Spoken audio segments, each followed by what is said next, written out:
There was a time when Prince Harry and Meghan Markle presented themselves as the royal couple determined to break away from the system. They spoke about independence, freedom, and building a life on their own terms. To supporters, it was a story about courage and self-determination. To critics, however, it became something very different. Over the years, a growing number of commentators began asking whether Harry and Meghan had truly left royal privilege behind or whether they had simply found new ways to benefit from it.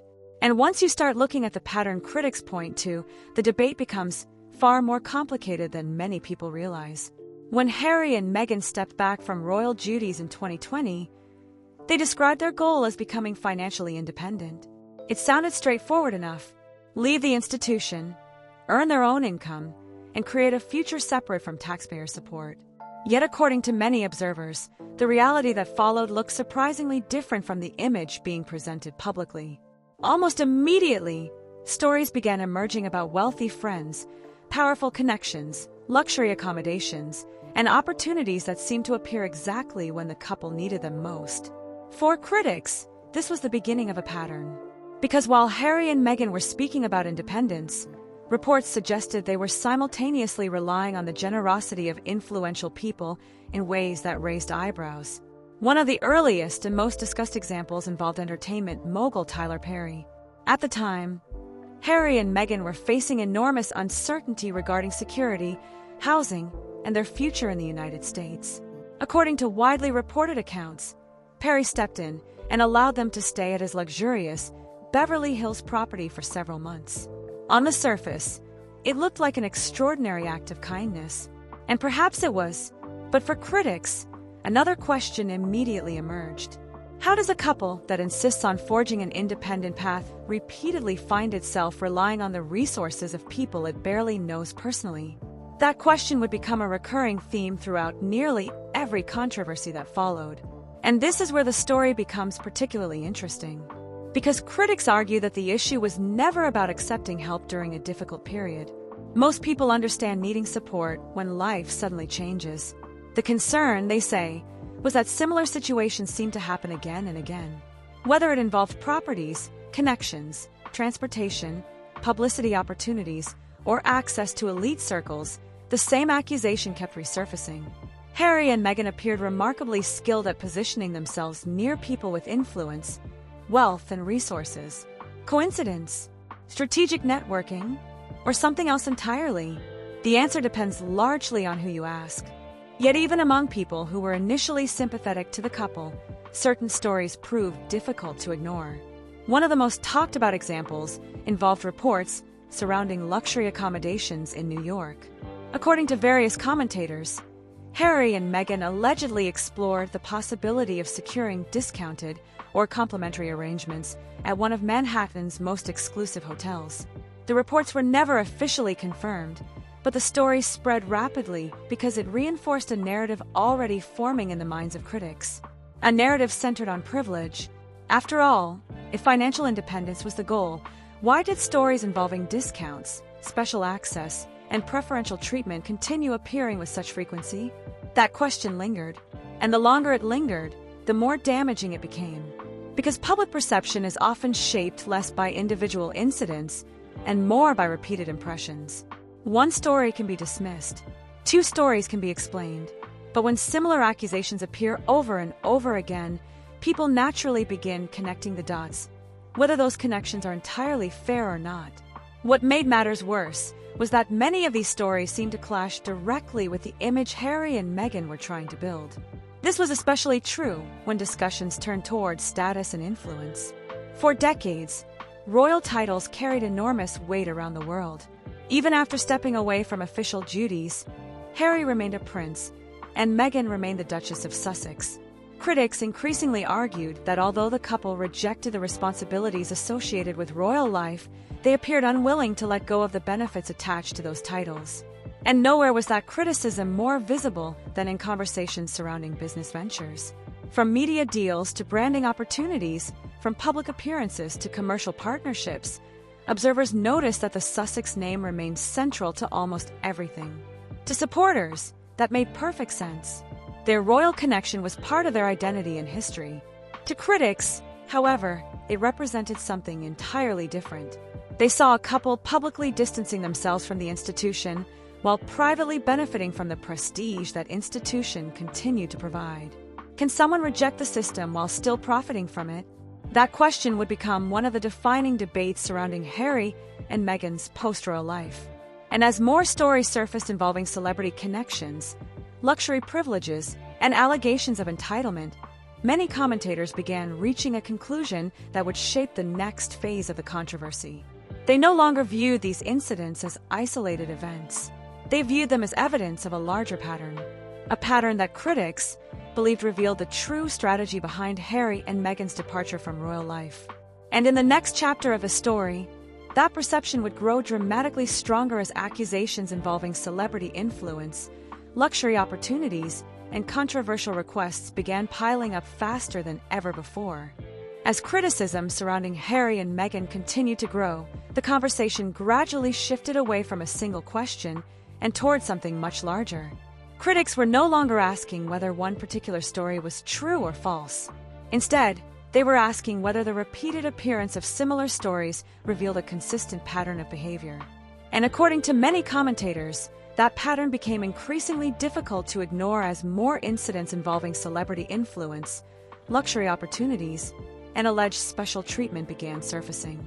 One of the most frequently cited examples occurred during the London premiere of The Lion King in 2019, an event that should have been remembered as a glamorous celebration of one of Disney's biggest releases. Instead, years later, many royal critics still point to a brief interaction involving Prince Harry and then Disney CEO Bob Iger as a defining moment.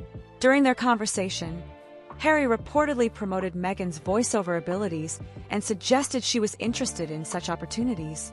Not long afterward, Meghan became the narrator of Disney's documentary Elephant. To supporters, there was nothing unusual about a husband helping create opportunities for his wife. That happens every day.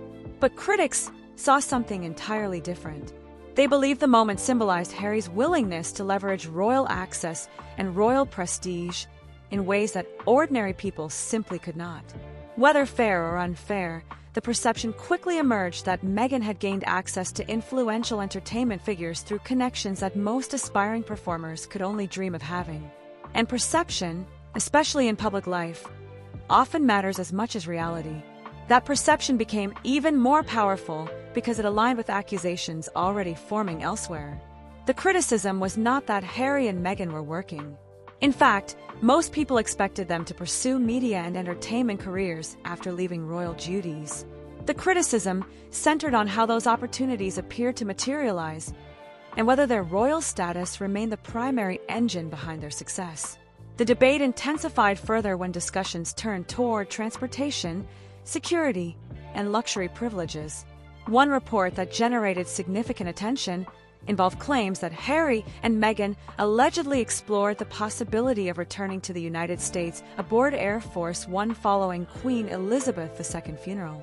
The report suggested the idea was quickly dismissed, but the story gained traction because it reinforced a growing narrative among critics. Once again, the accusation was not about a specific request. It was about what that request supposedly revealed. Why, critics asked, did so many stories involve access to benefits normally reserved for people in positions of extraordinary power? More importantly, why did these stories continue appearing after the couple had publicly stepped away from official royal responsibilities? Those questions fueled endless discussion across media platforms and royal commentary channels. And then came another accusation that critics considered even more damaging. According to various reports and accounts from royal commentators, Harry allegedly developed a reputation for reaching out to wealthy acquaintances regarding accommodations, vacation properties, and transportation. Stories circulated about requests involving luxury homes, beachfront estates, and even private aircraft. Whether every detail was accurate became almost secondary to the larger narrative taking shape. Because by this stage, many critics believed they were seeing the same storyline repeat itself. A luxury resource becomes available. A wealthy connection appears. Harry and Meghan allegedly benefit. Then another similar story follows. The repetition itself became part of the controversy. What made these accusations particularly powerful was their emotional appeal to ordinary audiences. Most people work hard to pay mortgages, save for vacations, and manage everyday expenses. When stories emerge suggesting that famous individuals may be receiving access to extraordinary luxuries through personal connections, frustration naturally follows. Fairly or unfairly, critics began portraying Harry and Meghan as people who wanted all the benefits of elite status without accepting the responsibilities traditionally associated with it. That narrative became increasingly difficult for the couple to escape. And perhaps nowhere was the contrast more visible than in public discussions surrounding celebrity-funded events. One example frequently mentioned by critics involved Meghan's lavish New York baby shower before the birth of Archie.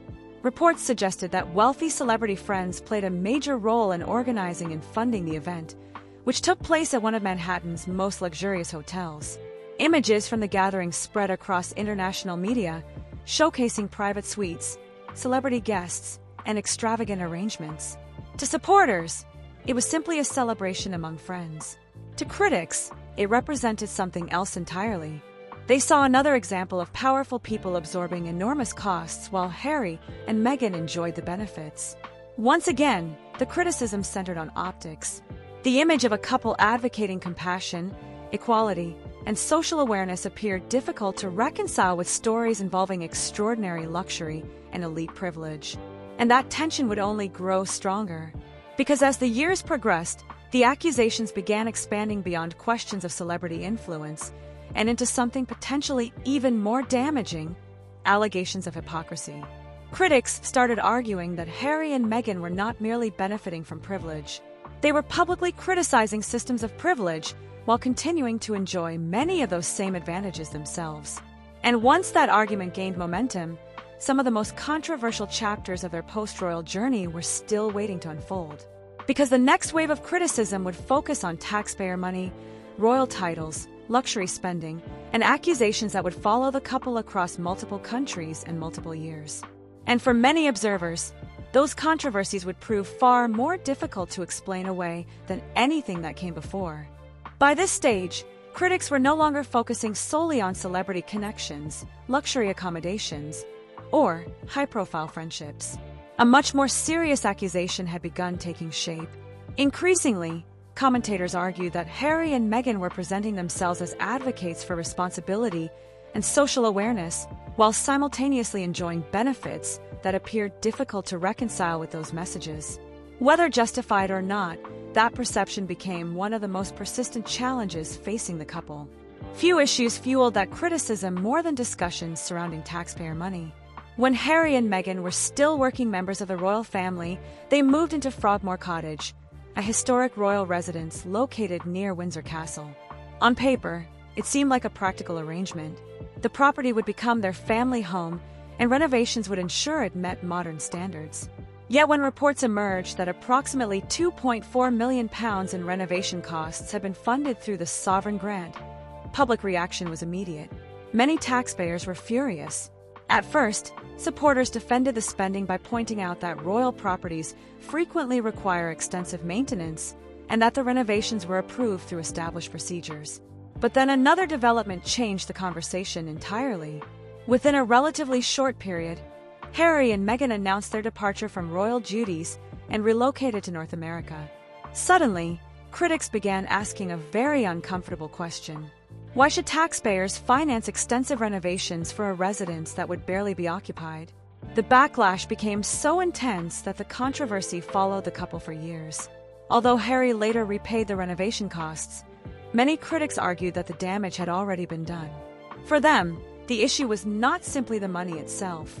It was the perception that privilege had once again been taken for granted, and that perception was becoming increasingly difficult to shake.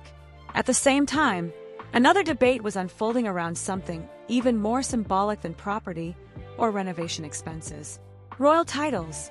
When Harry and Meghan stepped away from official duties, many people assumed they would gradually distance themselves from royal branding altogether. That expectation never fully materialized. Instead, the Duke and Duchess of Sussex titles remained central to their public identity. The Sussex name appeared across business ventures, media projects, charitable initiatives, and commercial branding efforts. To supporters, this was entirely reasonable. After all, those titles were legally theirs. They were part of their history and part of their family identity. Yet critics saw a contradiction that they believed could not be ignored. If Harry and Meghan had truly rejected royal life, why continue using the very titles granted by that institution? Why criticize the monarchy while simultaneously benefiting from the recognition, influence, and market value those titles provided? That argument resonated with many observers because it touched on a deeper question. Can someone separate royal privilege from royal responsibility? Or do the two inevitably come together? The more Harry and Meghan built commercial projects around their public identities, the more that debate intensified. And then came the media deals. When Netflix announced its partnership with the couple, headlines immediately focused on the staggering financial estimates surrounding the agreement. Reports suggested the deal could ultimately be worth tens of millions of dollars. For supporters, this represented proof that Harry and Meghan could successfully build careers independent of the monarchy. For critics, however, it became another test of whether substance would match publicity. Initially, expectations were enormous. Executives reportedly envisioned documentaries, scripted productions, children's programming, and a wide range of entertainment projects. Yet as time passed, reports increasingly focused on delays, cancellations, and unrealized concepts. Projects that generated excitement during development often failed to materialize. Some initiatives were quietly shelved. Others never progressed beyond the planning stage. This created another narrative problem, because critics began arguing that Harry and Meghan were exceptionally skilled at securing opportunities but less successful at delivering results. Fairly or unfairly, the accusation gained traction. The larger the deal, the larger the expectations became. And when expectations are not fully met, criticism tends to grow louder. What made matters worse was that these concerns emerged during a period when the couple was already facing heightened scrutiny from nearly every direction. Every project became a test. Every partnership became a headline.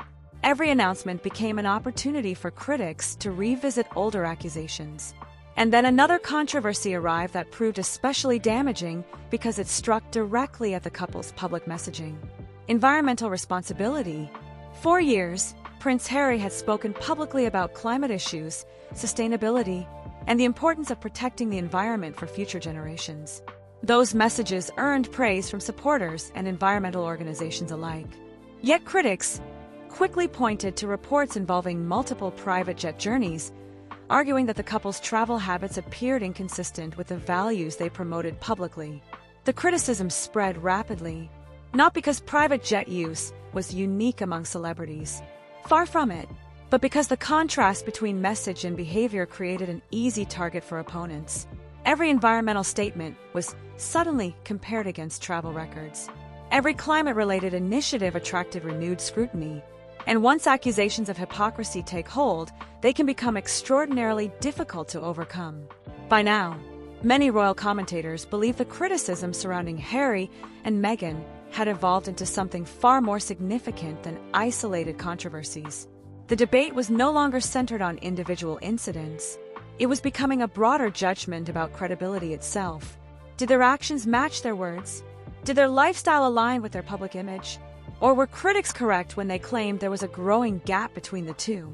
Those questions would soon become even more explosive, because some of the most controversial allegations surrounding Meghan personally, including stories involving luxury fashion, royal entitlement, and claims that generated fierce online debate, were still waiting to emerge. And for many critics, those accusations would ultimately become the most damaging of all. By the time criticism surrounding Harry and Meghan reached the stage, the debate had become deeply polarized. Supporters continued arguing that much of the backlash stemmed from relentless media scrutiny and unfair treatment, while critics insisted that the couple repeatedly created many of their own controversies through decisions that appeared tone-deaf, entitled, or inconsistent with their public messaging. Regardless of where people stood, one reality was becoming increasingly clear. Every news story was no longer being judged on its own merits. Instead, it was being filtered through a growing narrative that had already formed in the minds of millions. And for Meghan in particular, that narrative became increasingly difficult to control. One reason was that several accusations began focusing not on major business deals or international headlines, but on personal conduct.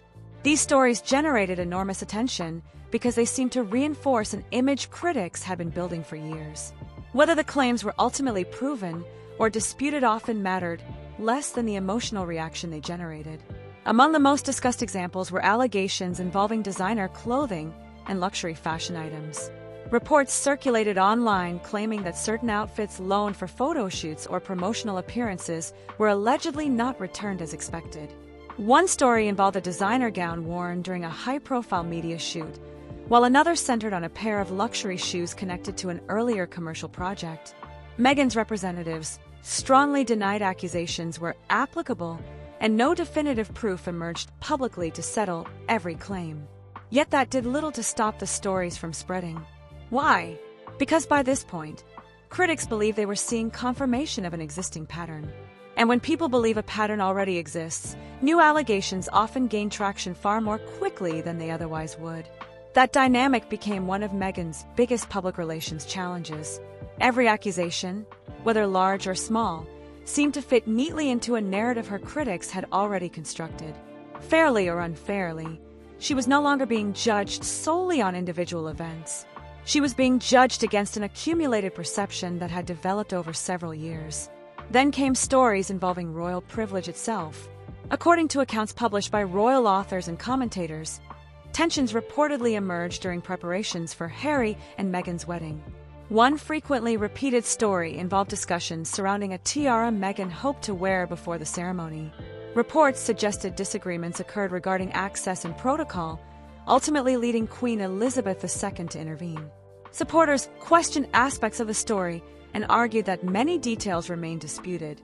Critics, however, focused on something else entirely: the symbolism. Because whether every detail was accurate or not, the narrative aligned perfectly with accusations that Meghan expected royal privileges immediately while resisting many of the traditions and constraints that accompanied them. And that symbolism proved powerful. After all, royal families operate on hierarchy, procedure, and centuries of established customs. When stories emerge suggesting conflict over those customs, audiences naturally interpret them as larger reflections of character and attitude. The result was predictable. The allegations spread rapidly through books, documentaries, interviews, and social media discussions. But perhaps no controversy generated more criticism than Meghan's highly visible appearances at the Invictus Games. The Invictus Games were created to celebrate wounded, injured, and sick servicemen and women. For many people, the event represents resilience, sacrifice, and recovery. Because of that mission, critics argued that public attention should remain firmly focused on the competitors themselves. Yet during several appearances, media coverage frequently shifted toward Meghan's wardrobe, fashion choices, and luxury styling. Reports estimated that the value of certain clothing collections worn during these events reached tens of thousands of dollars. Critics immediately seized upon those figures, arguing that attention was being diverted away from veterans and redirected toward celebrity image building. Supporters countered that media outlets, not Meghan herself, were responsible for excessive coverage of her clothing. Nevertheless, the criticism persisted. And once again, perception became more important than intention. Because in public life, people often remember what they saw rather than what was intended. The controversy surrounding luxury fashion also intersected with another criticism that had followed the couple for years. Namely, the belief among critics that Harry and Meghan continued to enjoy elite treatment despite no longer serving as working royals. That accusation resurfaced during their visit to Nigeria. The trip attracted international headlines because of the level of attention, security arrangements, and ceremonial treatment they received. To supporters, the visit demonstrated the couple's continuing global influence and charitable engagement. To critics, it looked remarkably similar to an official royal tour despite their repeated insistence that they had moved beyond traditional royal roles. The optics were impossible to ignore. Motorcades, official escorts, high-level receptions, extensive security. For critics, the images appeared to contradict years of messaging about independence from royal structures. Once again, they argued that Harry and Meghan seemed eager to distance themselves from royal responsibilities while still embracing many of the privileges associated with royal status. And by now, that criticism had evolved into something much bigger than individual controversies. It was becoming a fundamental question about identity. Who exactly were Harry and Meghan trying to be? Independent public figures? Former royals building a new life? Global celebrities? Humanitarian advocates? Media entrepreneurs? For years, the answer seemed to change depending on the situation. And according to their critics, that uncertainty lay at the heart of almost every controversy that followed. Because when a public image lacks consistency, every new allegation begins filling the gaps. By the time these debates reached their peak, many observers had stopped focusing on specific incidents altogether. Instead, they were asking a much broader question, one that would ultimately define the final chapter of the story. Was there truly a pattern behind all these controversies? Or had years of criticism created a narrative so powerful that every new event automatically reinforced it? And in the final section, that question will determine how Harry and Meghan's entire post-royal journey is remembered. As the years passed and controversy after controversy accumulated around Prince Harry and Meghan Markle, something interesting began to happen.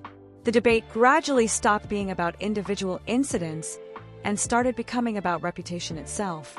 Every new headline, every public appearance, every business venture, and every interview was no longer judged in isolation. Instead, people viewed each development through a lens that had been built over years of media coverage, criticism, public support, and public backlash.